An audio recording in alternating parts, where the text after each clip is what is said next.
Recording in progress. करिए शुरुआत। मंगलाचरण।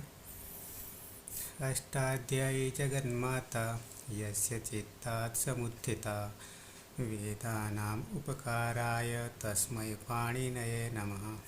नमस्कार, આપ સર્વેનું સ્વાગત છે।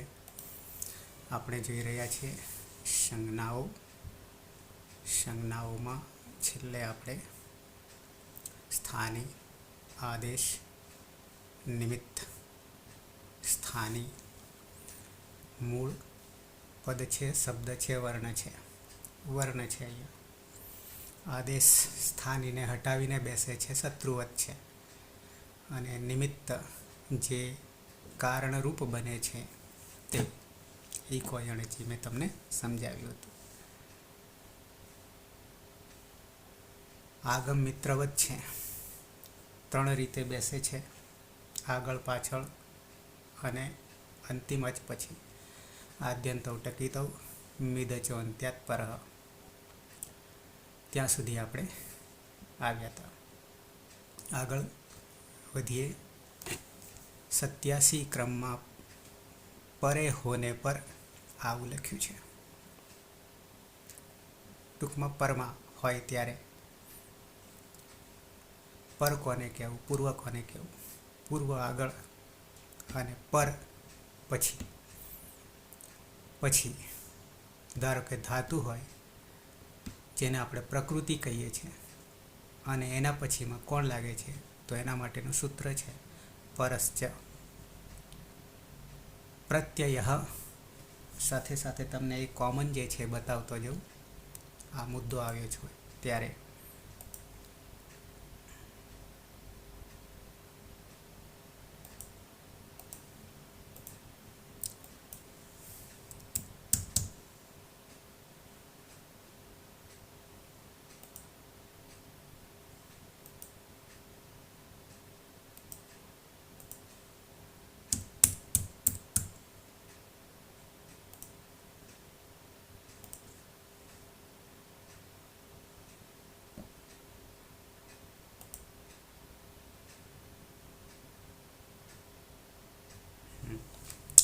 ઓડિયો કંઈક ના પાડી રહ્યું છે અથવા સાઈડો વધારે ખુલ્લી છે એટલે બની શકે।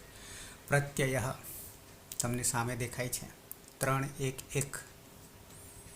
આપણે હાર્ટ, હૃદય જે છે 3 4 ને 5 અષ્ટાધ્યાયમાં 8માંથી એ હાર્ટને, હૃદયને આપણે આપણા હૃદયમાં લગાવવાનું છે, એની સાથે આપણા હૃદયને જોડવાનું છે। તો પહેલું જ સૂત્ર પ્રત્યય છે। કોને લાગે તો કે પ્રકૃતિને। પ્રકૃતિ બે છે, એક ધાતુ છે યાની ક્રિયા છે, આખ્યાત છે, અને પ્રાતિપદિક છે, નામ છે, સંજ્ઞા છે। બંનેને પ્રત્યય લાગે છે એટલે પહેલું જ પદ આપી દીધું પ્રત્યય, પ્રથમા એક વચન। એ પ્રત્યય સંજ્ઞા, પ્રત્યય નામકરણ સાથે સાથે અધિકાર સૂત્ર છે। પ્રત્યયાધિકાર, ક્યાં સુધી આ અધિકાર જશે, બોર્ડર ક્યાં સુધી રહેશે તો છેક 5મા અધ્યાયના અંતિમ સૂત્ર સુધી આ પ્રત્યયનો અધિકાર ચાલશે। 1800 ઉપર સૂત્રો છે કુલ, બધામાં પ્રત્યય લાગશે। તો પ્રત્યય ક્યાં લાગે છે તો હાલ મેં તમને જે બતાવ્યું હતું પરે હોને પર, એ જ વસ્તુ તરત જ એના પછીનું સૂત્ર છે પરશ્ચ। પરશ્ચ આ બીજું સૂત્ર છે 3 1 2, ત્રીજા અધ્યાયમાં પહેલા પાદમાં બીજું સૂત્ર। પરનું પ્રથમા એક વચન પરશ્ચ, ચ અવ્યય છે અને જોડનારું કામ કરે છે।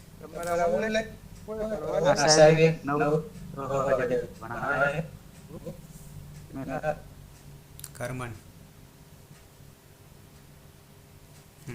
પરશ્ચ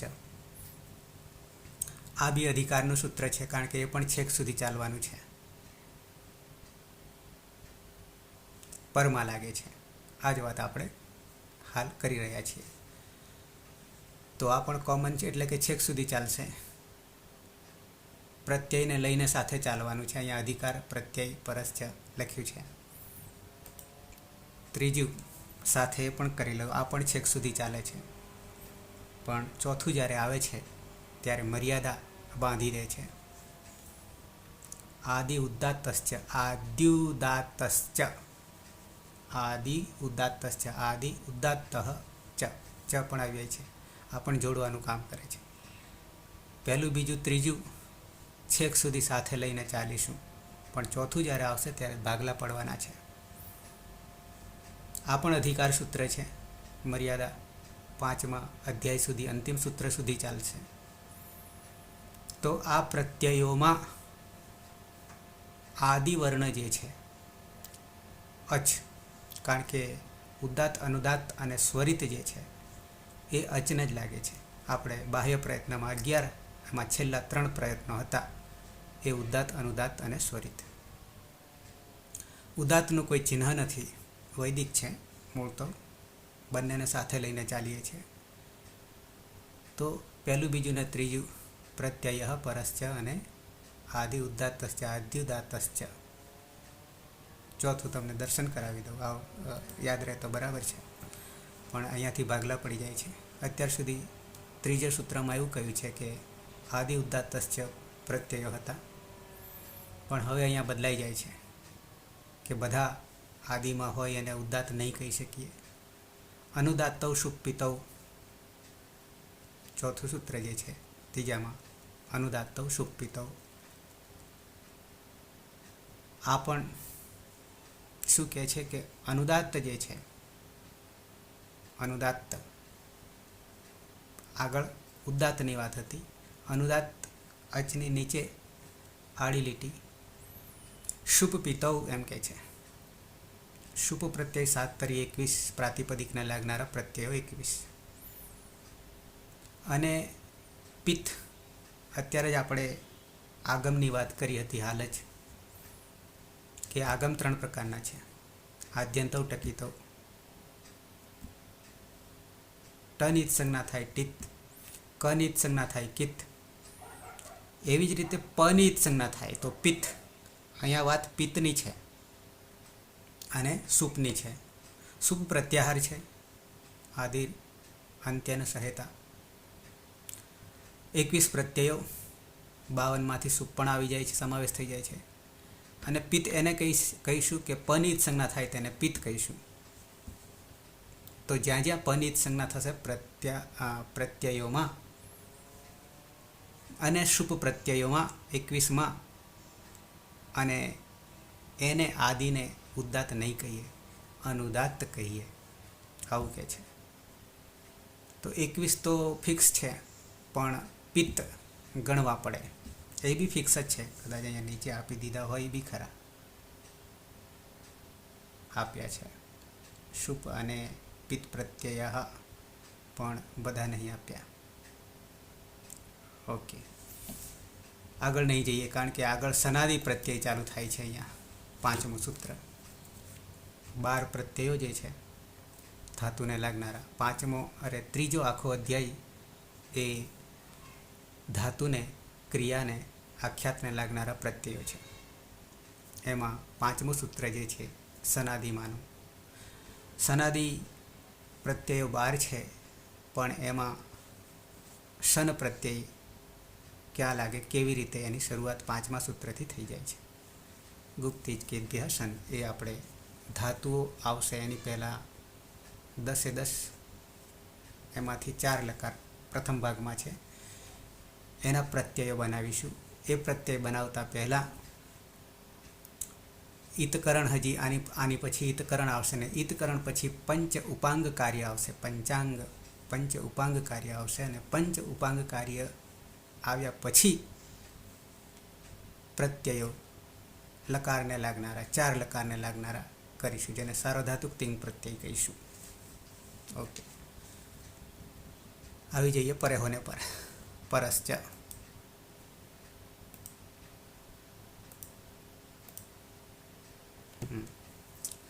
ભૂ ધાતુ છે. દીર્ઘ ઉકારાંત ભૂ ધાતુ છે, ભવાદિગણનો છે. ગણતરીની દ્રષ્ટિએ પ્રક્રિયામાં પહેલો નહીં લેવાનો, પણ યાદીમાં પહેલો આપ્યો છે. પ્રથમ ગણનું નામકરણ પણ આના આધારે જ પડ્યું છે. ભવાદિગણ, ભુવાદયો ધાતવઃ પણ વ્યાખ્યા 1930 ધાતુઓનું નામકરણમાં પણ પહેલો ભૂ છે. એટલા માટે રાખ્યો છે. પ્રક્રિયામાં નહીં આવે, એ તો છેક દીર્ઘ ઉકારાંતમાં આવશે. પહેલાં અકારાંત, આકારાંત, ઇકારાંત, દીર્ઘ ઇકારાંત વગેરેથી માહેશ્વર સૂત્ર પ્રમાણે ચાલશે. અયુણ, અ ઇ ઉ. પણ અહીંયા અસ્તિત્વની વાત છે, હોવુંની વાત છે. પહેલાં જગત સર્જાય તો જ આપણે હોઈએ અને તો જ કાર્ય કરી શકીએ. ષડભાવ વિકારા, તો એના માટે ભૂને પહેલો લીધો છે. તો ભૂ પછી તી એ પ્રત્યય છે, મૂળ તીપ છે. તીપ તસ્થી સિપ થસ્તમિપ વસ મસ તામ જથા સાતામ ધોમ ઈટ વહી મયમ. પ્રથમ પુરુષ એક વચન તીપ પ્રત્યય છે. તીપ પ હલંત, પની સંજ્ઞા થઈ જાય હલંત્યમ સૂત્રથી, બચશે તી. અને એ તી વર્તમાન અને લટમાં, વર્તમાન અને લટ પણ સૂત્ર છે. લટ લકાર વર્તમાન કાળ અને લટ લકાર કહીશું, ચાલુ ક્રિયા વર્તમાને ત્યાં જોઈશું વિશેષ. તો પરે હોને પર ભૂ આદિમાં છે. પરમાં કોણ છે? તો કે તી છે. આટલી જ વાત છે અહીંયા. પરમાં કોણ છે? તો કે તી છે. પરે હોને પર સાથે જ્યારે વર્તમાને લટ કરીશું ત્યારે વચ્ચે વિકરણ પણ આવે છે. તો તી પ્રત્યય ભૂ ધાતુની પરમાં છે. તી પ્રત્યય ભૂ ધાતુની પરમાં છે, પછીથી છે. આવી રીતે પરે હોને પર બહુ સરળ છે. શું થશે પછીની વાત? જેમ કે અહીંયા ભૂ વત્તા સપ, સપ વિકરણ પ્રત્યય છે, ત્યાં પણ પની ઈત સંજ્ઞા થાય એટલે આ પણ પિત્ત છે. સાથે સાથે સની પણ ઈત સંજ્ઞા થશે લશક વત્તા દીતે, એ ઈતકરણમાં જોઈશું. એટલે એકલો અ બચે છે. સિદ્ધ હોવાને કારણે તિંગસિત સારો ધાતુકમાં આવશે. આગળ ગુણ થઈ જશે, ઉનો ઓ થઈ જશે. ઓ થયા પછી એ જો અયવાયા વ સંધિ લાગુ પડશે, અયાદિ સંધિ આવું થઈ જશે, વગેરે વગેરે આગળ આવશે. અત્યારે પરે હોને પર ખાલી 88 લોપ સંજ્ઞા, આ ક્યાંક આપણે ચર્ચા કરી ગયા છે, ફરી બતાવી દઉં. સાથે સાથે એક 60 સંજ્ઞા નામકરણ છે. લોપ કોને કહેવાય? લોપ કોને કહેવાય? લોપનો અર્થ નાશ પામવો એવો નહીં કરવો. જડ ને ચેતન, અહીંયા લોપ કોને કહીશું? તો કે અદર્શનમ, જેના દર્શન નહીં થાય, હોવા છતાં દર્શન નહીં થાય, એને લોપ કહીશું. અદર્શનમ લોપ. 60મું સૂત્ર છે. જેમ કે અહીંયા અયુણ માહેશ્વર સૂત્રનું પહેલું જ સૂત્ર અયુણ, એમાં અણ અંતિમ છે, હલ છે, ઈત સંજ્ઞક છે, એતી ગચ્છતી, પાછળથી જતો રહેવાનો છે. કયા આધારે? હલંત્યમ સૂત્રથી ઈતકરણનું બીજું આવશે અને પછી તસ્ય લોપઃ, ઈતકરણનું છેલ્લું સૂત્ર આવશે. તેનો લોપ થાય છે, તસ્ય લોપઃ. પણ લોપ થવું એટલે શું? તો કે અદર્શનમ લોપઃ, તેના દર્શન થશે નહીં, હોવા છતાં પણ દર્શન થશે નહીં, ગણતરીમાં નહીં લેવાનું. રુલુક બીજું સૂત્ર છે, રુલુક. કની સંજ્ઞા થઈ જાય, કની સંજ્ઞા થઈ જાય એટલે એ પણ તસ્ય લોપઃ અદર્શનમ લોપઃ.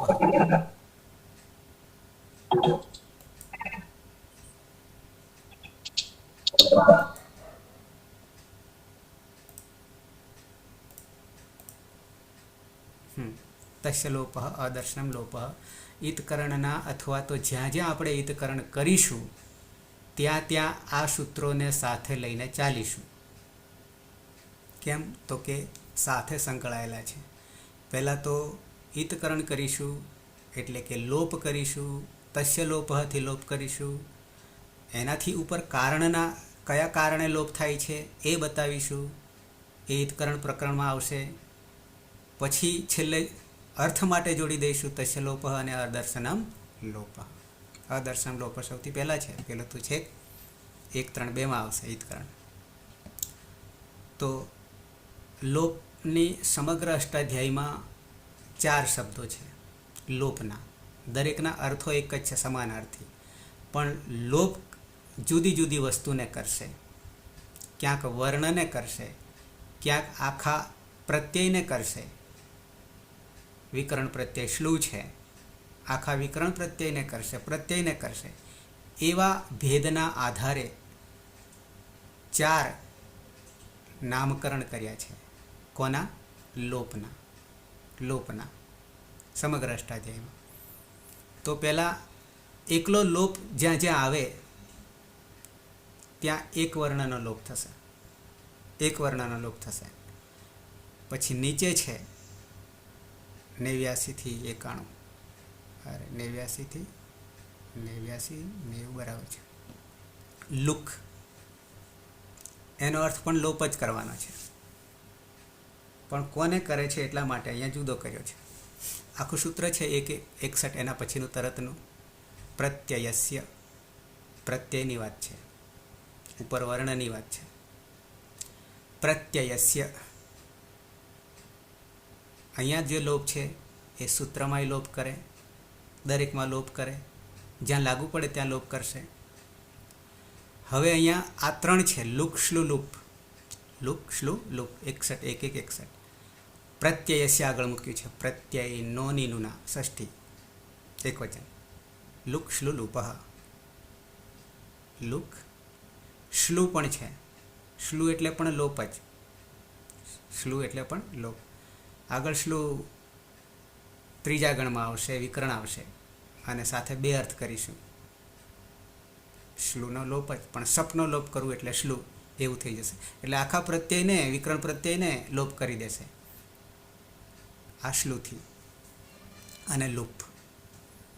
તો 4 થયા: લોપ, લુક, શ્લુ, લુપ. આ 4ના અર્થ એક જ છે, લોપ. અને લોપ એટલે અદર્શનમ લોપ. તસ્ય લોપ અદર્શનમ લોપ. ઓકે. 92 અન્યતરસ્યામ વા અને વિભાષા. ત્રણેયના અર્થો લગભગ સરખા છે. ઉપર જેમ 4ના સરખા છે. અન્યતરસ્યામ વા કે વિભાષા એ વિકલ્પે છે. વિકલ્પે છે. વિકલ્પ એટલે અથવામાં. અન્યતરસ્યામ અથવા, વા એટલે પણ અથવા, અને વિભાષા એટલે પણ અથવા. ત્રણેય અર્થ સરખા છે, પણ ક્યાંક અન્યતરસ્યામ કહેશે, ક્યાંક વા કહેશે અને ક્યાંક વિભાષા કહેશે. એ ત્રણેયના તફાવત જુદા જુદા રહેશે. બાહુલક 93 વેદમાં મોટા ભાગે છે. વેદમાં તો નીચે એક પંક્તિ પણ છે. ક્વચિત પ્રવૃત્તિ, ક્વચિત અપ્રવૃત્તિ છે. ક્વચિત વિભાષા, ક્વચિત અન્યત એવ. વિદેહે વિધાનમ બહુધા સમીક્ષ્ય ચતુર્વિધમ બાહુલકમ વદંતી. અનેક અર્થો કરવા, ક્યાંક પ્રવૃત્તિ કરવી, ક્યાંક નિવૃત્તિ કરવી, ક્યાંક વિભાષા કરવી, ક્યાંક બીજું કંઈ કરવું. અને આ રીતે 4 પ્રકારે જે કંઈ કાર્ય થશે તેને બાહુલક કહીશું. એકથી વધારે અર્થો કરવા ટૂંકમાં એને બાહુલક, પણ એ વેદમાં વપરાશે. અનુવૃત્તિ આપણા માટે બહુ મહત્વની છે. અનુવૃત્તિ 94. અનુવૃત્તિ. અનુવૃત્તિનો અર્થ કરીશું. કોઈ પણ સૂત્ર હોય,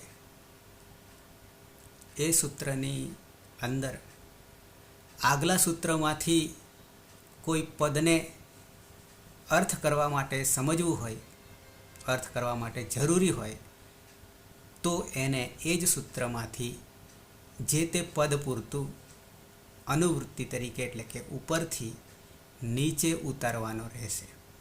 નીચે ઉતારવાનો એટલે અર્થ કરવા માટે જોડીશું, સૂત્રની અંદર લાંબુ નહીં કરીએ.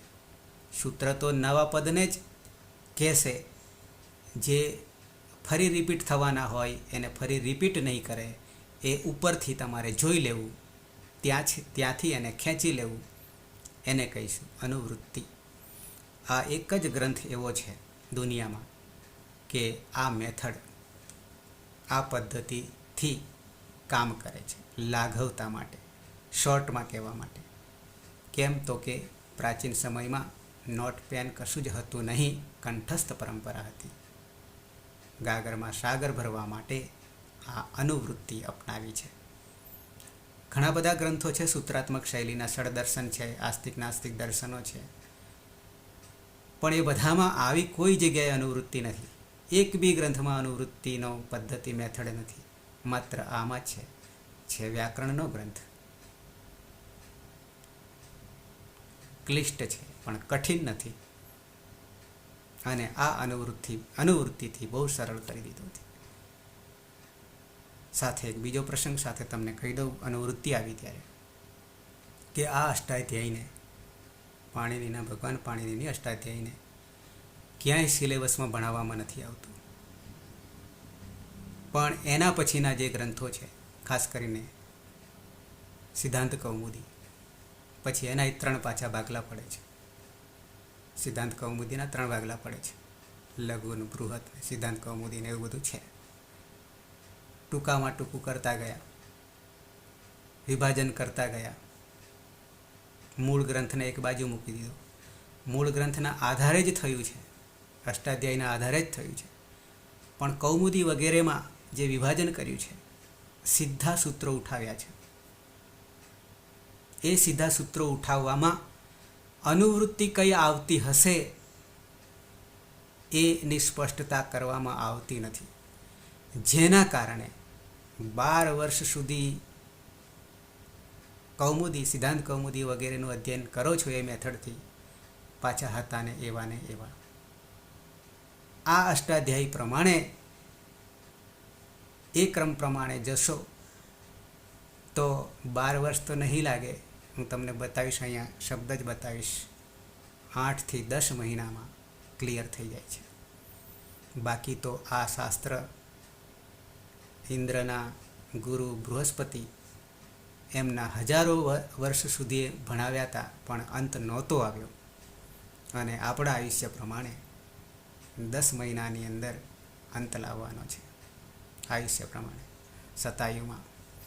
તો અનુવૃત્તિ અને અષ્ટાધ્યાયી મેથડ જે છે, પદ્ધતિ ગોઠવણી છે, બિલકુલ એક પ્રકરણને ટુકડા કરીને, શ્રીફળ છે, નારિયેળ છે, આખું છે, તો એમાંથી રસાસ્વાદ નહીં થઈ શકે. પણ એને તોડીશું અને પછી ટુકડા કરીને ખાઈશું તો એમાંથી આપણને સ્વાદ આવશે. એમ અહીંયા પણ નાના પદોને, એક પ્રકરણને એક નાના પ્રકરણ કરીને મૂકી દીધા છે. અને એ રીતે મરી મસાલા બધું એક જગ્યાએ મૂક્યું છે. તો અનુવૃત્તિનો અર્થ કે જે પદની જરૂર પડે છે એને નીચે લેવાનું છે. અહીંયા લખ્યું છે ઉપદેશે જનુનાસિકિત. ઉપદેશે વચ્ચે અવગ્રહ નહિવત હોય પણ અચ અનુનાસિક. ઉપદેશે અચ અનુનાસિકિત. ઈતકરણનું પહેલું સૂત્ર છે. એતિ ઇતિ ગચ્છતિ, જે પાછળથી જતા રહેવાના છે. તસ્ય લોપ દર્શનમ લોપ. ઉપદેશ અવસ્થામાં અચ અને અનુનાસિક હોય તો એની ઈતસંજ્ઞા થાય. હવે આ ઈતકરણનું પહેલું સૂત્ર છે 1, 3, 2. પણ પછી તરત જ સૂત્ર હલંત્યમ આવે છે. અચ પછી હલ આવે છે. તો ત્યાં એકલું હલંત્યમ સાંભળવાથી, કહેવાથી, હલંત્યમ તો હલ અંત્યમ, પણ શું એનું કરવાનું? હલ એટલે વ્યંજનો 33, અંતિમ પણ શું કરવાનું? તો કે ઉપરથી ઉપદેશે લેવાનું છે અને અંતિમ ઈત લેવાનું છે. તો ઉપદેશે હલંત્યમ ઈત સંજ્ઞા સ્યાત. તો ઉપદેશે અનુવૃત્તિ અને ઈત અનુવૃત્તિ લઈશું તો અર્થ મળશે. કહી દેશે ખાલી હલંત્યમ. એવી જ રીતે તરત જ ન વિભક્તૌ તુ સ્મઃ મૂક્યું છે. અહીંયા મોટાભાગના સૂત્રો લઈ લીધા છે ઈતકરણના.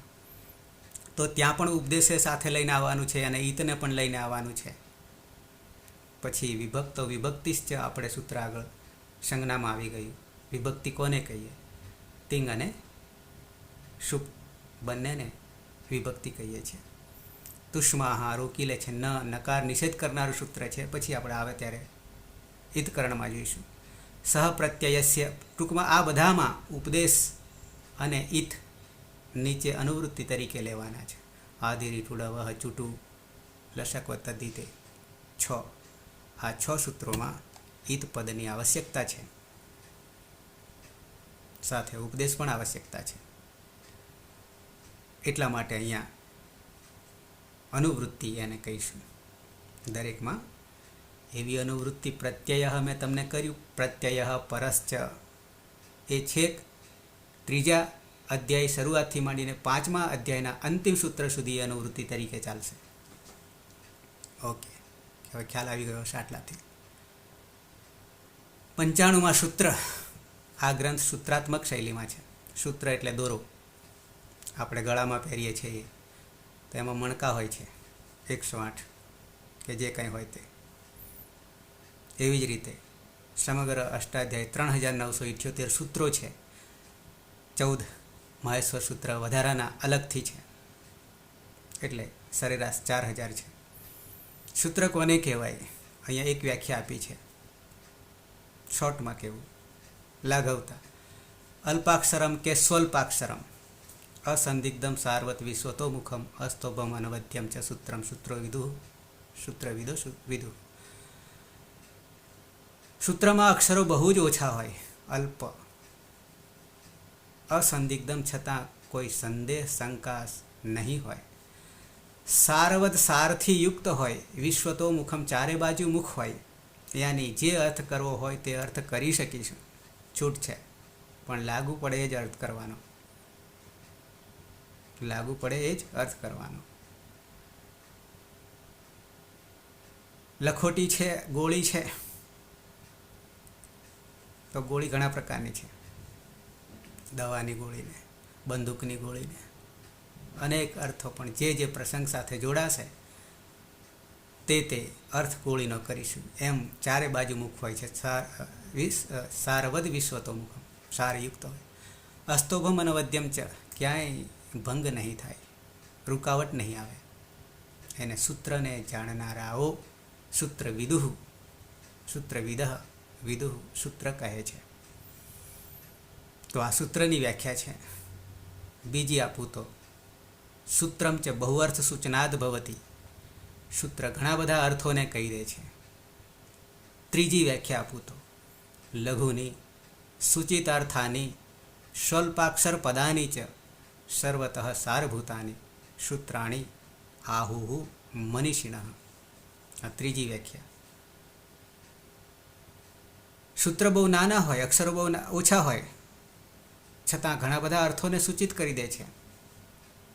લઘુની સૂચિતાર્થાની સ્વલ્પાક્ષર પદાની છે, એમાં અક્ષરો અને પદો બહુ ઓછા હોય તો એને સૂત્રને જાણનારાઓ સૂત્ર કહે છે. ટૂંકમાં સૂત્ર કોને કહીશું? તો જેમાં ખૂબ ઓછા અક્ષરે ઘણું બધું કહી દીધું હોય, ગાગરમાં સાગર આવી ગયો હોય. આ અષ્ટાધ્યાયીમાં આવા સૂત્રો 6 પ્રકારના છે. સૂત્રોમાંય પાછા પ્રકાર છે. 6 પ્રકારના સૂત્રો છે. એમાં નંબર 1 સંજ્ઞા સૂત્રો. આપણે અત્યાર સુધી સંજ્ઞા કરી રહ્યા છીએ. એક પણ અંશ અડધા વર્ણમાં પૂરી થતી હોય તો એને આખો નહીં કરવાનો. 1.5 વર્ણની જરૂરિયાત હોય તો 2 નહીં કરવાના. 2.5ની જરૂરિયાત હોય તો 3 નહીં કરવાના. જે કંઈ કરીશું એ આમાંથી જ કરીશું. ઘરનો એક પણ અંશ નહીં ઉમેરીએ, નાખીએ. આટલી સ્પષ્ટતા, ભલે શોર્ટકટ હોવા છતાં પણ, લાઘવતા હોવા છતાં પણ. તો આ સૂત્ર લાઘવતા માટે શૈલી મેથડ. તો એવા 6 પ્રકારના સૂત્રો છે. ખાલી નામ ગણતરી કરીને જ આગળ વધીશું, અને જ્યાં જ્યાં આવશે તો ત્યાં પ્રમાણે આપણને અર્થ સાબિત થઈ જશે. તો સંજ્ઞા સૂત્ર તો ખ્યાલ આવી ગયો તમને. અત્યાર સુધી સંજ્ઞા જ કરી રહ્યા છે. લોપ કોને કહી છે? અદર્શનમ લોપ, તસ્ય લોપ, પ્રત્યય. બરાબર, આગળ બધું આ જોઈએ. એ બધા સંજ્ઞા સૂત્રો જ હતા. વૃદ્ધિ, ગુણ, વૃદ્ધિરાદેજ, અદેંગુણ. ઓકે, તો સંજ્ઞા સૂત્રો એટલે કે સૂત્ર આ અષ્ટાધ્યાયમાં જે વપરાઈ રહ્યા છે નામકરણ બનાવનારા પણ સૂત્રો છે. નંબર 2 પરિભાષા સૂત્ર, પરિભાષા વ્યાખ્યા કરનાર સૂત્રો છે. જેમ કે આદ ગુણ,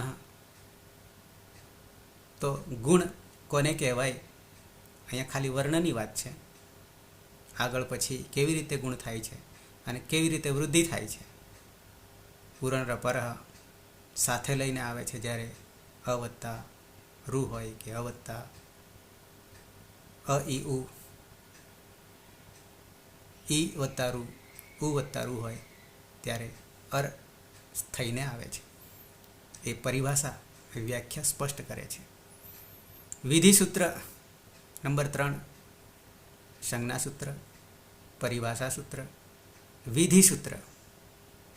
જેમ ઉપર ગુણ, વૃદ્ધિ, સંપ્રસારણ, લોપ આ બધાનું વિધાન કરે છે એને વિધિ સૂત્ર કહીશું. એના જ અનુસંધાનમાં નિયમ સૂત્ર, સંજ્ઞા, પરિભાષા, વિધિ, નિયમ. એક કારિકા છે, અહીંયા નહીં હોય, ક્યાંક બતાવીશ તમને. વિધિ નિયમ એવું છે. તો નિયમ, ધારો કે એક વિધિ પૂરી કરી પણ પછી કારણવશ કોઈ બીજી વિધિ કરવાની થઈ તો ત્યાં નિયમ કહી દે છે, નિયમ વધારે બળવાન થશે. તો ચોથામાં નિયમ સૂત્ર, સિદ્ધે સત્યારભ્યમાણ વિધિ નિયમાય કલ્પતે. ઉપર વિધિ કરી હોય અને પછી જો એમાં નિયમ લાગુ પડી જાય તો પછી એ નિયમને અનુસરવું પડે. નિયમ સૂત્ર. 5 અધિકાર સૂત્ર. અધિકાર ખ્યાલ આવે એવું છે કે વિષય પ્રમાણે ત્રીજો આખો અધ્યાય તો માત્ર ધાતુને લાગનારા સૂત્રો છે, એ ત્યાં સુધી એનો અધિકાર છે. પછી ચોથો અને પાંચમા અધ્યાયમાં આવતા પ્રત્યયો છે એ માત્ર પ્રાતિપદિકને લાગશે, તો ત્યાં અધિકાર બદલાઈ ગયો. ત્યાં પછી આ સૂત્રો કામ નહીં કરે, મર્યાદા, બોર્ડર આવી જાય છે અધિકાર સૂત્ર. ત્યાં પછી એના ક્રાઇટેરિયાથી બહાર નીકળી જઈએ તો એ કામ નહીં કરે, પોતપોતાના એરિયામાં જ કામ કરશે, તો એને અધિકાર સૂત્ર કહીશું. આ અધિકાર માટે ધાતોહ સૂત્ર જે આપ્યું છે 3:1:91, એ ત્યાંથી ધાતુને લાગનારા પ્રત્યયોનો અધિકાર ચાલુ થાય છે. 3:1:91 થી 3:4:117 ત્યાં સુધી અધિકાર ચાલે છે એમ કેવું છે. તદ્ધિતનો અધિકાર 2 અહીંયા ઉદાહરણ આપ્યા છે.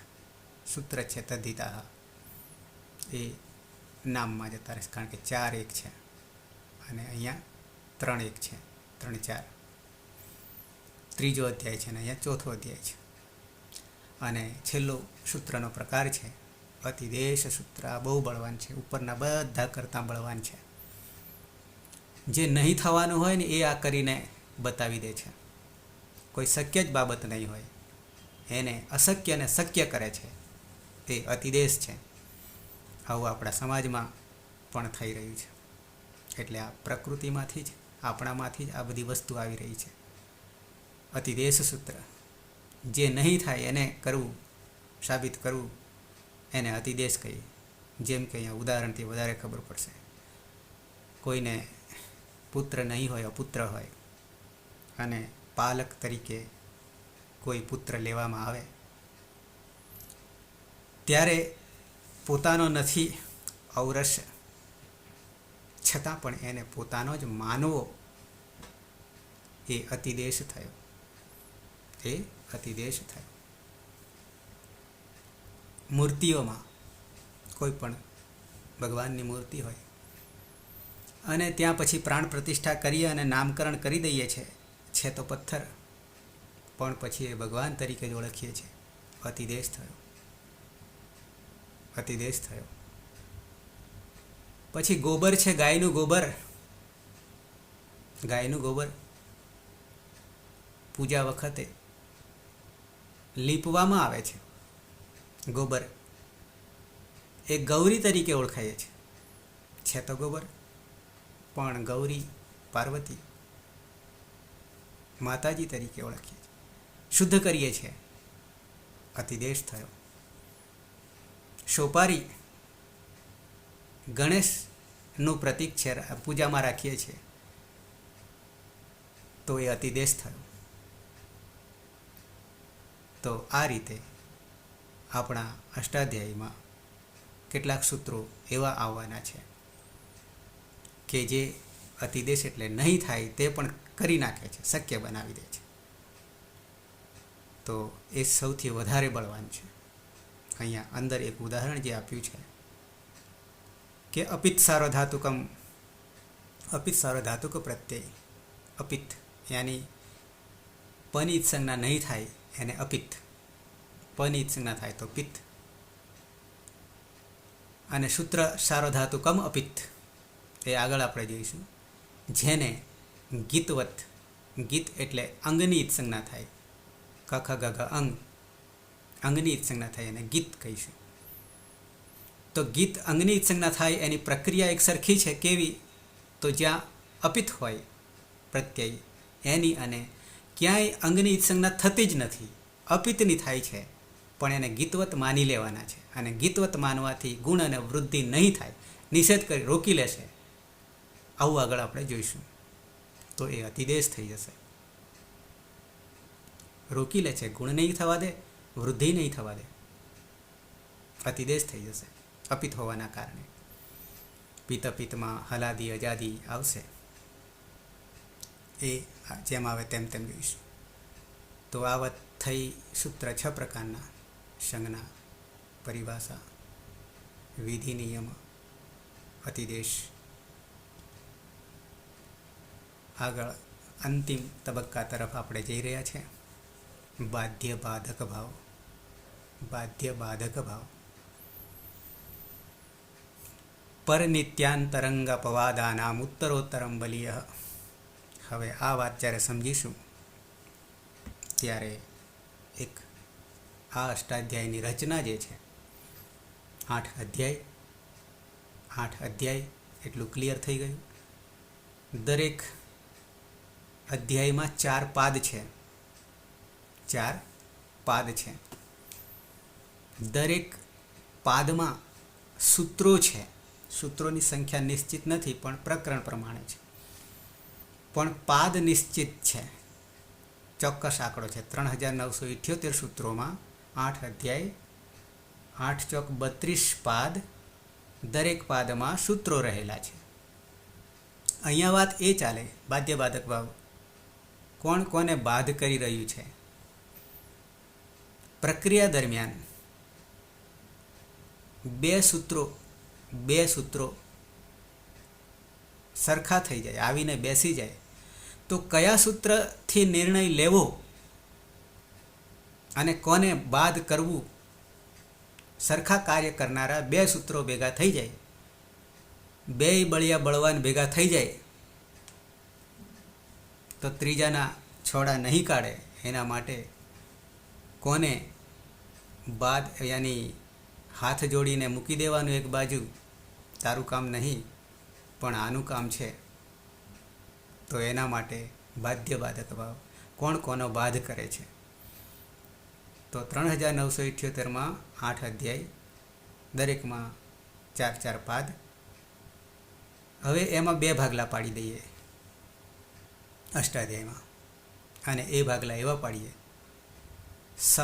સપાદ સપ્ત અધ્યાય, 7.25 અધ્યાય, કુલ 8 અધ્યાય. કુલ 8 અધ્યાય, એમાંથી 7.25 અધ્યાય કોને કહીશું? અહીંયા શબ્દ આપ્યો છે સપાદ સપ્તાધ્યાય. મારું કર્સર દેખાય તો સપાદ સપ્તાધ્યાય, 7.25 અધ્યાય, 7.25 અધ્યાય, 8 અધ્યાય. અમે જે વાત કરીએ છીએ. અને પાછલા 3 7.25 એટલે 7 અધ્યાય આખા, અને 8મા અધ્યાયનો પહેલો પાદ. દરેક અધ્યાયમાં 4 પાદ. એવી રીતે 7 અધ્યાયના બધા જ પાદ, તો 7 અધ્યાય. પણ 8મા અધ્યાયનો પહેલો પાદ એને ક્યાં આપણે લઈ લઈશું? 7માની જોડે, 7મા અધ્યાયની જોડે, એટલે 7.25 રૂપિયામાં પાવલી નીકળી ગઈ છે. ગીતમાં ગરબામાં આવે છે, અસ્તિત્વ અત્યારે નહીં. તો આ 7.25 અધ્યાય અને બાકીના બચ્યા 8માના 3 પાદ, તો એને ત્રિપાદી કહીશું. 3 પાદ કહીશું. તો આવા 2 ભાગલા કરવાના છે. ખાલી આ જાણ માટે, બાકી જ્યારે કરીશું ત્યારે આ બધું ક્લિયર થઈ જવાનું છે. પણ બાધ્યબાધક ભાવનો મુદ્દો આવ્યો છે ત્યારે હવે એ બંને ભાગલા પહેલાં પાડી દીધા. 7.25 સપાદ સપ્તાધ્યાયી અને ત્રિપાદી. પૂર્વ અને પર, આ 2 શબ્દ પાછા ધ્યાન રાખીશું. પૂર્વ અને પર, પૂર્વ આગળ, પર પછી. એક વર્ણમાં પણ પૂર્વ અને પર થશે, પદમાં પણ પૂર્વ અને પર થશે, અને અધ્યાયોમાં પણ પૂર્વ અને પર થશે, પાદમાં પણ પૂર્વ અને પર થશે, સૂત્રમાં પણ પૂર્વ અને પર થશે. એટલા માટે ક્રમ ધ્યાન રાખવો જરૂરી છે. સૂત્રક્રમ, કારણ કે અનુવૃત્તિ લેવાની છે, તો જ અર્થ સમજાશે. ઓકે, તો અત્યારે જ માત્ર સપાદ સપ્તાધ્યાય અને ત્રિપાદી. હવે 7.25 અધ્યાયમાં 2 સૂત્રો ભેગા થઈ જાય, સમાન કાર્ય કરનારા. તો કોને સ્વીકારવો અને કોનો બાદ કરી દેવો? તો એના માટે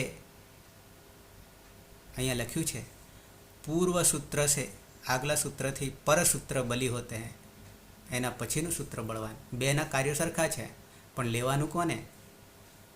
તો આગલાવાળાને બાદ કરી દેવાનું, પાછળ લેટેસ્ટ વર્ઝન એને સ્વીકારવાનું. ત્રિપાદીમાં ઊંધું થઈ જશે.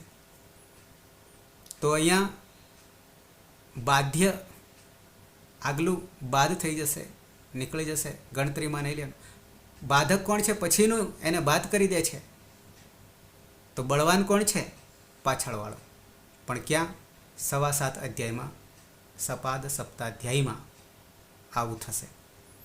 જ્યાં જ્યાં આવી વાત આવશે, ખાસ કરીને સંધિમાં આવશે, ધાતુમાં આવશે, વિશેષ ધાતુમાં આવશે, એ આવશે ત્યાં આપણે પાછા યાદ કરીશું. એના વગર તો આગળ જવાશે જ નહીં. પણ કોણ કોને બાદ કરનારું? તો 7.25 અધ્યાયમાં પૂર્વ હોય અને પરમાં પછીનું સૂત્ર એ બળવાન રહેશે. એને ગણતરીમાં લેવાનું, પૂર્વને નહીં લેવાનું, પરને લેવાનું. વિપ્રતિષેધે પરમ કાર્યમ, એના માટે એક 2 તો નહીં આવે અહીંયા. બીજું છે ક્રમ, કારણ કે 1-2માં તો રુધિર અદૈન ગુણ છે. તો વિપ્રતિષેધે પરમ કાર્યમ, જ્યાં આવો એકબીજાનો વિરોધ ઊભો થાય તો પરમ કાર્યમ, એના પછીના સૂત્રને આધારે કામ કરવાનું છે. તુલ્ય બલ વિરોધ, 2 બળિયા સમાન થઈ ગયા તો કોને સ્વીકારવું? એના પરને સ્વીકારવું. પણ ક્યાં એની મર્યાદા છે, અધિકાર છે? તો કે સપાદ સપ્તાધ્યાયમાં આવું કરવાનું છે. પછી ઉદાહરણ આપ્યું છે, પણ એ બહુ નહીં જોઈએ, એટલા માટે કે આપણે આ જોયું નથી. ઈકો એણચી 6-1-77 છે, 77 6-1, અને અચિષ્ણુ ધાતુ બ્રુવામ યવો યંગ વંગવ જે છે એ 6-4-77, એટલે 6-1 એટલે પહેલા પાદમાં છે, અને 4 એ ચોથા પાદમાં છે. તો એ 2 ભેગા થાય ત્યારે ઈકો યણચી જે છે ઈકને યણ કરે છે, પણ અચિષ્ણુ ધાતુ બ્રુવામ જે સૂત્ર છે એ યણ નહીં કરતું. ઈકો યણચી યણ કરે છે ઈકને, તો ઈયંગ અને ઉવંગ કરે છે. એ આપણે આવશે ત્યારે જોઈશું. તો ઈકો યણચી નહીં સ્વીકારવું. કેમ? તો કે 6-1-77માં છે, એના પછી 6-4-77 છે, ચોથું પછીનું છે, તો એને સ્વીકારવાનું થશે. ક્યાં સ્વીકારવાનું થશે? અચી અચ પરમાં હોય. સ્નું વિકરણ પ્રત્યય છે. ધાતુ બ્રુવામ આખું સૂત્ર તો પછી સમજીશું આપણે. ધાતુ બ્રુવામ યવો યંગવ યંગ ઉવંગવ આવું છે. એ જ્યાં આવશે ત્યાં આપણે વિશે સમજીશું. પણ કોને બાદ કરે છે એની જ વાત છે. ઈ કોઈ અણચી અચીસનું ધાતુ બ્રુવામ એ બાદ કરી દેશે. બાધ્યવાદક. પછી વાત આવે છે ત્રિપાદીની. સાથે સાથે એક બીજું પણ અહીંયા નિર્ણય લેવાનો છે કે સપાદીમાં, સપાદી એટલે 7.25, શોર્ટકટ સપાદી કહીએ. સપાદી અને પાછલા 3 પાદ જેને ત્રિપાદી કહીશું, એ બેનો જો સમાવેશ કરવામાં આવે એક સાથે, તો અહીંયા 8, 2, 1 એટલે સપાદી નહીં, 7.25 નહીં, પણ 8, 2, 1થી શરૂઆત થાય ત્રિપાદીની. તો અહીંયા પૂર્વત્ર અસિદ્ધમ, જાણે કે આ 3 પાદ સપાદી માટે છે જ નહીં, અસ્તિત્વ જ નહીં. આમ તો આ 3 પાદ પાછલા છે ટોટલી સંધિ છે, સંધિઓ છે. પણ સપાદીમાં અને ત્રિપાદીમાં બંને જો ભેગા થઈ જાય તો ત્રિપાદી જાણે કે છે જ નહીં, અસ્તિત્વ જ નહીં, એને લક્ષમાં જ નહીં લેવાનું, એને ગણવાનું જ નહીં, એમ કહેવું છે. અસિદ્ધમ, પૂર્વત્ર અસિદ્ધમ. ત્યારે કે સપાદી માટે તો આ 3 પાદ જાણે કે છે જ નહીં, અસ્તિત્વ જ નહીં, પૂર્વત્ર અસિદ્ધમ, એના માટે સિદ્ધ નથી, અસિદ્ધ છે. પણ ત્રિપાદીમાં અને ત્રિપાદીમાં બે સરખા કાર્યો થઈ જાય તો શું કરવું? તો એના માટે હવે પેલા કરતાં, સપાદી કરતાં ઊંધો નિર્ણય છે. આગલાવાળાને સ્વીકારવાનું, પાછલાવાળાને નહીં સ્વીકારવાનું. સપાદીમાં પરમાં સ્વીકારવાનું, પૂર્વમાં નહીં સ્વીકારવાનું. પણ અહીંયા એનાથી ઊંધું કરવાનું છે. એ જ ત્રિપાદીમાં બે કાર્યો સરખા થઈ જાય. અહીંયા એક આપ્યું છે ઝલો ઝલી 8, 2, 26 અને 8, 2, 42, એકાચો 200 ભસ છસંતસ્ય સ્થૂહો 42 છે અને આ 26 છે. તો બંનેમાં બળવાન કોણ છે? તો ત્યાં આ 26 વાળું બળવાન થઈ જશે અને 42 વાળું નહીં લેવાનું. તો પેલા કરતાં ઊંધું છે. તો સપાદ, સપ્તાધ્યાયી અને ત્રિપાદી. પછી કેટલાક વિશેષવાળા છે, એને નહીં જોઈએ અત્યારે. પછી પરસૂત્રથી નિત્ય સૂત્ર, નિત્ય એટલે નિયમનું સૂત્ર હોય, ક્યાંક આવતું હોય તો એ બળવાન થઈ જશે. તો એને ગણવાનું રહેશે. એ કોઈને સ્વીકારશે નહીં, એ એનું જ રાજ ચાલશે. બધા નિયમો તોડી નાખશે, લાગતા હોય એને પણ. ઉણાદી પાઠ આવે છે. નિરુક્તમાં 3 પ્રકારના પદો: પ્રત્યક્ષ, પરોક્ષ અને અતિપરોક્ષ. તો જે પ્રત્યક્ષ જે છે એ માત્ર અષ્ટાધ્યાયીના અનુસંધાનમાં કાર્ય કરશે, નીતિ નિયમોથી બંધાયેલા છે. પણ પછી પરોક્ષ અને અતિપરોક્ષ જે છે, પરોક્ષ ખાસ કરીને ઉણાદીમાં આવશે અને અતિપરોક્ષ છે કોઈ નિયમ નહીં લાગુ પડે.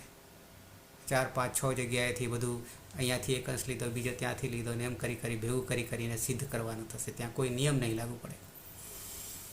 એવી જ રીતે અહીંયા પરસૂત્રથી નિત્ય સૂત્ર જે છે, નિત્ય કે નિયમથી, કે બાકી બધા નિયમો છે, નિયમોથી પર જઈને પણ કાર્ય કરવાનું થાય તો એ બળવાન થઈ જશે. પછી જેમ અતિદેશ તમને બતાવ્યું હતું એવી રીતે એ બળવાન થઈ જશે. એ જ્યાં આવશે ત્યાં પાછા આપણે જોઈશું. હજી નિત્યનોય બાપો છે પાછો. અંતરંગ સૂત્ર બળવાન છે.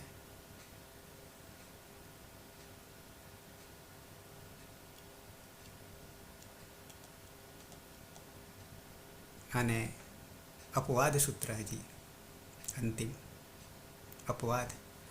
કુટુંબમાં અને એવા બધામાં એકાદ અપવાદ તો નીકળતો હોય, તો એ અપવાદવાળાને માનવો પડે, સ્વીકારવો પડે. ના સ્વીકારવો હોય તો પણ સ્વીકારવો પડે. એમ અહીંયા પણ અપવાદ સૂત્રો આવશે. અતો ગુણે એ પ્રક્રિયામાં જોઈશું આપણે શું થાય છે તે. તો એ અપવાદ સૂત્રો બળવાન છે. અને અંતિમ મુદ્દો છે, હવે છેલ્લો મુદ્દો છે અંગ કાર્ય અને વર્ણ કાર્ય. વર્ણ કાર્ય એ જ સંધિ કાર્ય.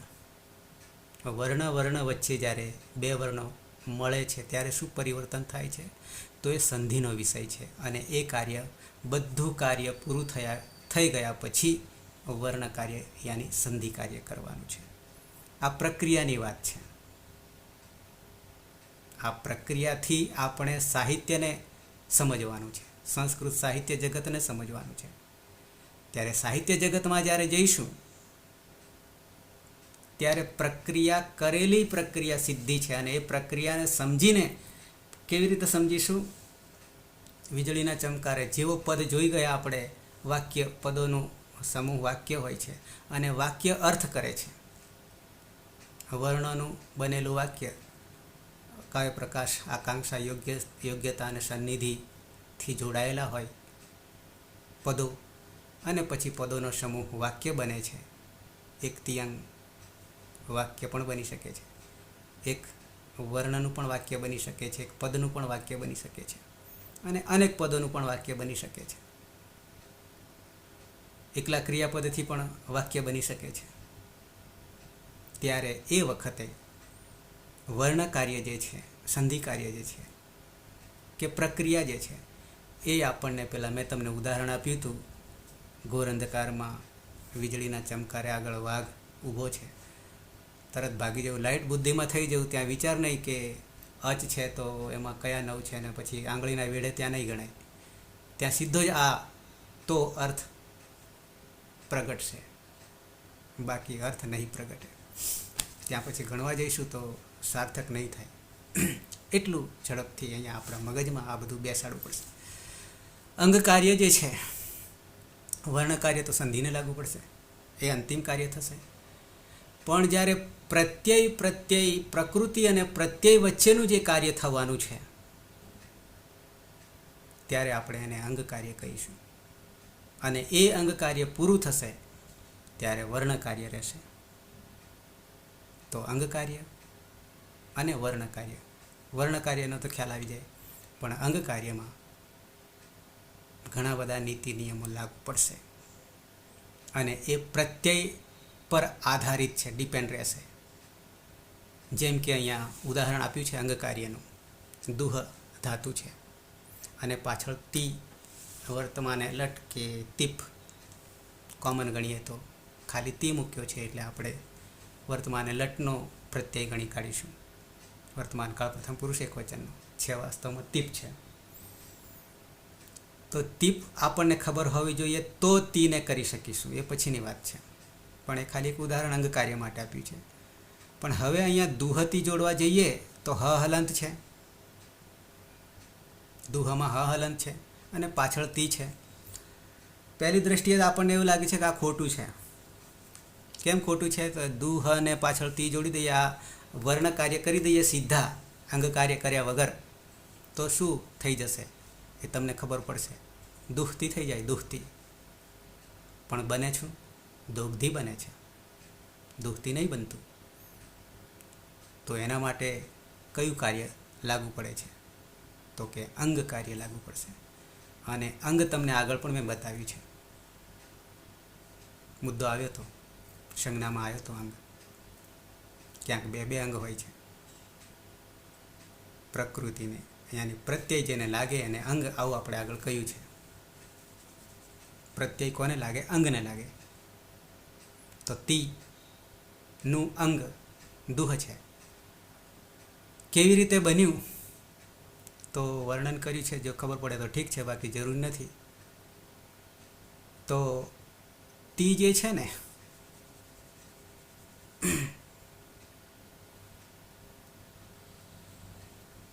લખીને બતાવવું પડશે.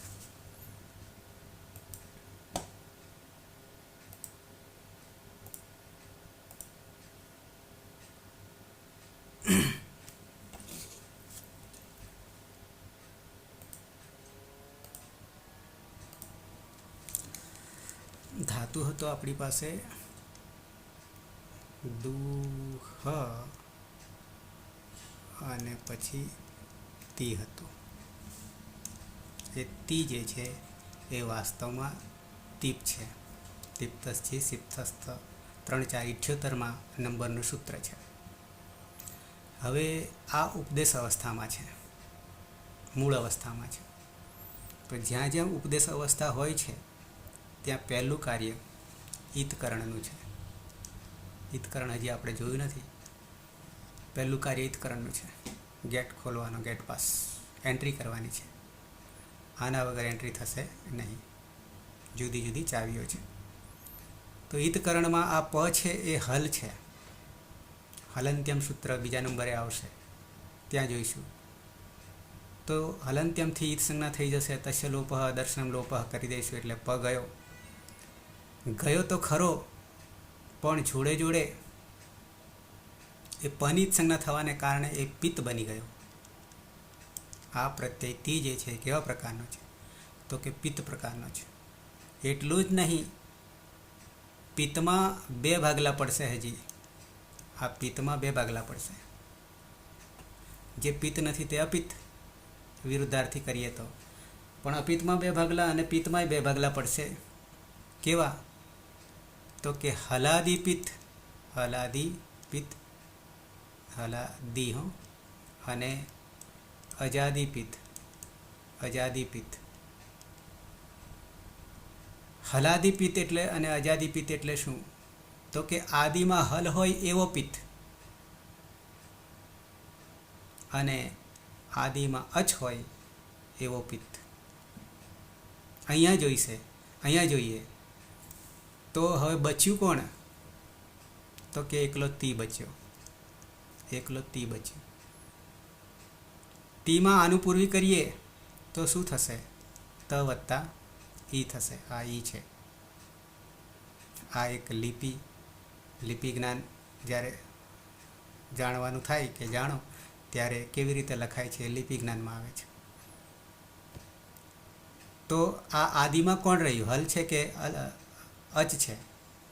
તો કે ત હલ છે.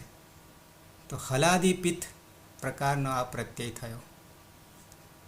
અને પિત્ત હોવાને કારણે આ બાજુ ધાતુ પણ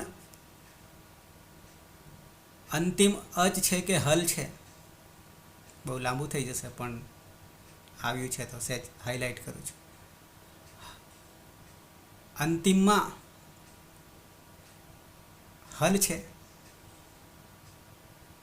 તો હલ હોય અને અચ હોય તો અચ હોય તો પણ અને હલ હોય તો પાછા નામકરણ પડશે. અને હલંત હોય અને અજંત હોય. હલંત અને અજંત. અને આદિમાં પણ જોવું પડે અને પાછળ પણ જોવું પડે. તો અહીંયા હલંત છે, અજંત નહીં.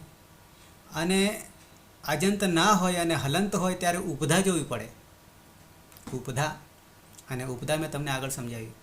હલો અંત્યાદ પૂર્વ ઉપધા. T Acho અંત્યાદી T. તો અહીંયા ઉપધા અંતિમ વર્ણની આગલો ઉપધા. અને લઘુ એક સૂત્ર લઘુ પદસ્ય ઉપધા માટે લઘુ પદસ્ય ચ આવું સૂત્ર આગળ તમને હું બતાવીશ. ખાલી બતાવીશ, બાકી સમજીશું તો વિસ્તારથી આપણે આગળ સમજવાના છે. તો ઉપધા એ લઘુ જે છે એનો ગુણ થાય છે. તો અહીંયા ઉ છે તો એનો ઉનો ગુણ શું? એ ગુણ પણ આગળ આપણે અદંગ ગુણ કે ગુણ કોઈને ઇકો ગુણ વૃદ્ધિમાં આપણે જોયું. તો ઈનો ગુણ એ, ઉનો ગુણ ઓ અને આ દુનો દો થઈ જાય છે ઓ ઉમેરાતા. પછી હજી દોગ્ધી બન્યું હતું. એ આખી પ્રત્યયની વાત છે. કંઈ ખબર નહીં પડી હોય તો બરાબર છે. પણ આપણે અંગ કાર્યની જે વાત છે, દોગ્ધી કેવી રીતે બન્યું, ઉમાંથી ઓ કેવી રીતે થયો, તો ત્યાં પ્રત્યય જ્યારે મળે છે ત્યારે અંગ કાર્ય થાય છે અને વર્ણ મળે છે ત્યારે સંધિ કાર્ય થાય છે. તો તેમ અહીંયા સાર્વધાતુક હલાદીપિત સાર્વધાતુક, હજી નામકરણ સાર્વધાતુક કોને કહીશું એ પણ સમજીશું આગળ. ઉપધા હલો અંત્યાદ પૂર્વ ઉપધા, અહીંયા ઉપધામાં છે અને એના કારણે પુગંત લઘુપદસ્ય છે એ આગળ જોઈશું. પુક અંત, પુગંત એ પુગંત અહીંયા નહીં લાગુ પડતું, લઘુપદસ્ય આપણને લાગુ પડશે. ટૂંકમાં અંગ કાર્ય જ્યારે કરીશું ત્યારે ગુણ યા વૃદ્ધિ કરવાની થશે અને પછી અંતે સંધિ કરવાની થશે. ત્યાં પણ જ્યારે બે પ્રત્યય મળશે ત્યારે પહેલાં તો અંગ કાર્ય જ કરવું પડશે અને પછી એ પૂરું થાય એટલે સંધિ કાર્ય કરવાનું થશે. તો અંગ કાર્ય અને સંધિ કાર્ય અંતે જ થાય, પહેલાં અંગ કાર્ય કરવું પડશે. તો પંચ ઉપાંગ કાર્ય અંગ કાર્ય એને પહેલાં આપણે જોઈ લઈશું. 5 દરેક પ્રક્રિયામાં 5 ઓછામાં ઓછા ઉપાંગ કાર્યો આવશે. એકવાર ખ્યાલ આવી જશે એટલે પછી તો બહુ સરળ થઈ જશે, કારણ કે એના જ આવવાના છે. 1700 ધાતુને પહેલાં પ્રક્રિયા કરીશું એક સાથે, કારણ કે એક સાધવાથી બધા સધાઈ જશે. અવાદિગણના 410 છે, 410માં એકને સાધીશું તો બધા 410 સધાઈ જશે. આટલી સરળતા થઈ જશે. પણ એની પહેલાં પ્રક્રિયામાં એક અંગથી આપણે ઉપાંગથી જોઈશું. તો અંતિમ હતું આ અંગ કાર્ય અને વર્ણ કાર્ય કોને કહેવાય, આટલી જ વાત હતી આપણે. તો અહીંયા સંજ્ઞાને આપણે પૂર્ણ કરીશું અને હવે સિવાયની બાકીની સંજ્ઞાઓ આવશે. સાર્વધાતુક આવશે, પિત્ત આવશે, અપિત્ત આવશે, હલંત આવશે, અજંત આવશે, અજાદી આવશે, હલાદી આવશે, આવું ઘણું બધું આવશે. એ જે તે સમયે જ્યાં આવશે ત્યાં બાકીનું રહી ગયું છે જોઈશું. આ એ જે સંજ્ઞાઓ જોઈ ગયા છે એ કંઈ બધી આપણા મગજમાં નથી બેસી ગઈ, એટલે એ જ પાછા આપણે આ સભ્યોને રિપીટ કરવાના છીએ. આ જ આપણી આગળ પાછળ ફરવાના છે અને તે વખતે આપણા મહેમાનોને વધારે ઓળખાણ પાકી થશે. એકવાર આવ્યા પછી એ પાછો 15 દાડે કે મહિને આવે તો પાછા બીજી વાર પૂછવું પડે ક્યાંથી આવ્યો વગેરે. એટલે એવું ના થાય એટલે રોજે રોજ આપણે એમને આગળ પાછળ મિત્રો બનાવી દઈશું. મિત્રો કરતાં પણ આ બધા વર્ણો છે એ આગળ જતાં ભગવાન થઈ જશે, સિદ્ધ થઈ ગયા પછી એટલું એમનું મહત્ત્વ વધી જશે. એટલે આપણા માટે એ પરમાત્મા રૂપ થઈ જશે. કોઈને પ્રશ્ન હોય તો સમય થવા આવ્યો છે. જય શ્રી રામમાં કોણ છે? અનુકૂળતા હોય તો દરરોજ હોય છે જય શ્રી રામમાં. ના અનુકૂળતા હોય તો પછી મેસેજ કરી દેજો. અતીત સમજાય છે? હાલ તો ખાલી નામકરણ કર્યા છે, અંદર આવતા સભ્યોના નામ. અતીતને સાયન્સ છે અને હિસ્ટ્રી છે, બેમાં માસ્ટરી કે પછી ગ્રેજ્યુએશન બરાબર છે. ધરતી, હરેશ સુથાર ઝડપથી, હિના પ્રજાપતિ, હિના બરાબર છે. બરાબર. હવે સંજ્ઞા જે છે નામકરણ એ પૂરા કરીએ છીએ, બાકીના આવશે ત્યારે ઓળખી લઈશું. કર્મણ, હા હરેશ કર્મણ બરાબર છે. મહેશ,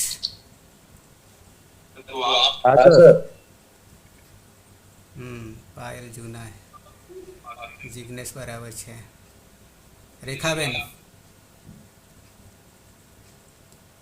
રેખાબેન મહેસાણા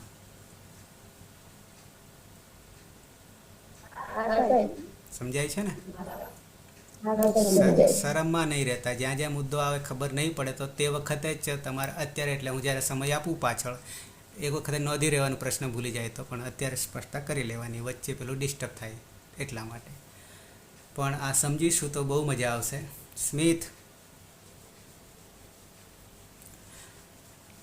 સ્મિત દર્શન કરાવો.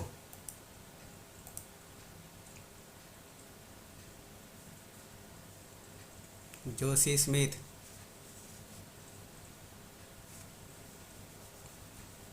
ગાયબ. ધરતી. તો સમય નહીં બગાડતા. હા સર. ક્યાં ગયા સ્મિથ? ક્યાં ગયા? ગુલ્લી મારી દીધી? ના છે, ઘરે છે. હમ.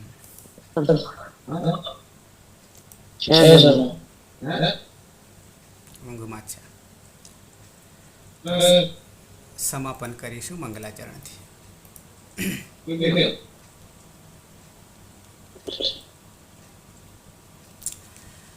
સદાશિવ સમારંભામ તથા પાણિનિ મધ્યમામ અસ્મદાચાર્ય પર્યંતામ વંદે ગુરુ પરંપરામ વંદે ગુરુ પરંપરામ વંદે ગુરુ પરંપરામ. શુભરાત્રિ. આવતીકાલે પાછા 9 વાગે મળીશું. શુભરાત્રિ. સ્મિતને મેં વિશેષ કામ સોંપેલું છે.